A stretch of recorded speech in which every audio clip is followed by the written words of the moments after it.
നീരൂറ്റി കുടിക്കുന്ന കീടങ്ങൾക്കെതിരെ ഉപയോഗിക്കുന്ന ഒന്നാണ് വേപ്പെണ്ണ വെളുത്തുള്ളി മിശ്രിതം.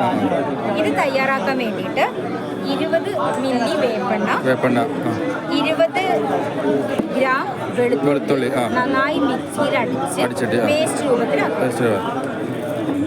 വേപ്പെണ്ണ ഒരു പാത്രത്തിൽ ഒഴിച്ചിട്ട് അതിലേക്ക് വെളുത്തുള്ളി പേസ്റ്റും ചേർക്കുക. അതിനുശേഷം ഒരു ഷാമ്പു ഏത് ഷാമ്പുവാലും കുഴപ്പമില്ല. ഇപ്പൊ ഹാൻഡ് വാഷ് ആണെങ്കിൽ 2 ഡ്രോപ്പ് അല്ലെങ്കിൽ 5 ഗ്രാം ബാർ സോപ്പ് വെള്ളത്തിൽ ലയിപ്പിച്ചിട്ട് ചേർക്കാം. അതിനേക്കാൾ എളുപ്പം ഇപ്പോൾ ഒരു ഷാമ്പു. അപ്പോൾ ഒരു പാത്രത്തിൽ ഇത് 3 കൂടെ ഇട്ടിട്ട് നന്നായിട്ട് മിക്സ് ചെയ്യാം. അതിനുശേഷം 1 ലിറ്റർ വെള്ളം ഒഴിക്കുക. 1 ലിറ്റർ വെള്ളം ഒഴിച്ചിട്ട് വീണ്ടും നന്നായി മിക്സ് ചെയ്യുമ്പോൾ നമുക്ക് 1 ലിറ്റർ വേപ്പെണ്ണ വെളുത്തുള്ളി മിശ്രിതം കിട്ടും.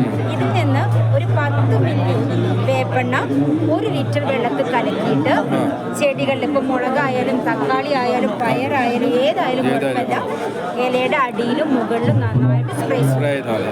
അപ്പൊ നീരൂറ്റി കുടിക്കുന്ന ഇത് രോഗങ്ങൾ വന്നതിന് ശേഷം ചെയ്യാനുള്ളതല്ല. രോഗങ്ങൾ വരുന്നതിന്റെ മുന്നേ നമ്മൾ തൈ വെച്ച് 2-3 ഇല ആവുന്ന സമയത്ത് തന്നെ ചെയ്യാം. എന്നിട്ടേ കാര്യമുള്ളൂ. ഇത് ചെടികളിൽ രോഗങ്ങളും കീടങ്ങളും വന്ന് ഇലയൊക്കെ കേട് വന്നതിന് ശേഷം ഇത് അടിച്ചിട്ട് കാര്യമില്ല.